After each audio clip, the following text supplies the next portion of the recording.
चंद्रशेखर को रोका गया, गुस्साई भीड़ ने पुलिस पर जमकर बरसाए पत्थर। प्रयागराज में तनाव, गाड़ियों में तोड़फोड़, गांव में भारी पुलिस फोर्स तैनात। इंसाफ की लड़ाई में बेकाबू हुए हालात, क्या प्रशासन दलितों की आवाज दबा रही है? प्रयागराज की जमीन एक बार फिर गर्मा गई जब आजाद समाज पार्टी के प्रमुख और नगीना से सांसद चंद्रशेखर आजाद को पुलिस ने जबरन इसोटा गांव जाने से रोक दिया। चंद्रशेखर वहां एक दलित युवक के परिजनों से मिलने जा रहे थे, जिसकी 13 अप्रैल को संदिग्ध हालत में जलकर मौत हो गई थी। परिजनों का साफ आरोप है कि उसे जिंदा जलाया गया, लेकिन प्रशासन इस पूरे मामले को दबाने में जुटा है। जब कोई जनप्रतिनिधि, वो भी संसद में बैठा हुआ सांसद, पीड़ित परिवार से मिलने जा रहा है तो उसे रोकना, क्या यही लोकतंत्र है? पुलिस की दलील थी कि यह सुरक्षा कारणों के चलते किया गया, मगर सवाल यह उठता है कि जब चंद्रशेखर के आने की जानकारी पहले से थी तो व्यवस्था क्यों नहीं की गई? क्या प्रशासन को डर था कि चंद्रशेखर की मौजूदगी से पीड़ित परिवार की आवाज और तेज न हो जाए?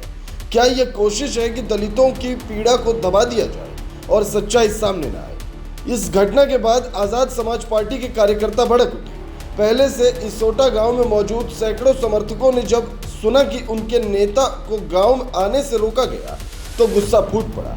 भीड़ ने डायल 112 की गाड़ी और एक अन्य वाहन को निशाना बनाते हुए जमकर पथराव किया। हालांकि पुलिस ने तत्परता दिखाते हुए स्थिति पर काबू पाया, लेकिन असल सवाल अब भी बाकी, क्या यह पथराव सिर्फ गुस्से का नतीजा था या एक लंबे समय से उबल रहे असंतोष का विस्फोट? डीसीपी विवेक चंद्र यादव ने बयान दिया कि स्थिति को नियंत्रित कर लिया गया है और शांति बनाए रखने के लिए चंद्रशेखर को रोका गया, लेकिन ये बयान उन लोगों के लिए खोखला है जो अपने बेटे की हत्या का आरोप प्रशासन पर लगाते हैं और अब न्याय की उम्मीद में जनप्रतिनिधियों की तरफ देख रहे हैं। क्या वो व्यवस्था इतनी डरपोक हो गई है कि किसी नेता की संवेदनशील मुलाकात को भी खतरा मानती है? चंद्रशेखर आजाद सिर्फ एक राजनेता नहीं, वे उन लाखों दलितों की आवाज है जिन्हें दशकों से दबाया जाता है। उनकी ये उपस्थिति न्याय की मांग को बल देती है। अगर प्रशासन को वाकई कानून व्यवस्था की चिंता होती तो वो पीड़ित परिवार को न्याय दिलाने की दिशा में ठोस कदम उठाता, न कि उनके समर्थन में आए नेता को रास्ते में ही रोक देता। अब पुलिस की तरफ से ये कहा जा रहा है कि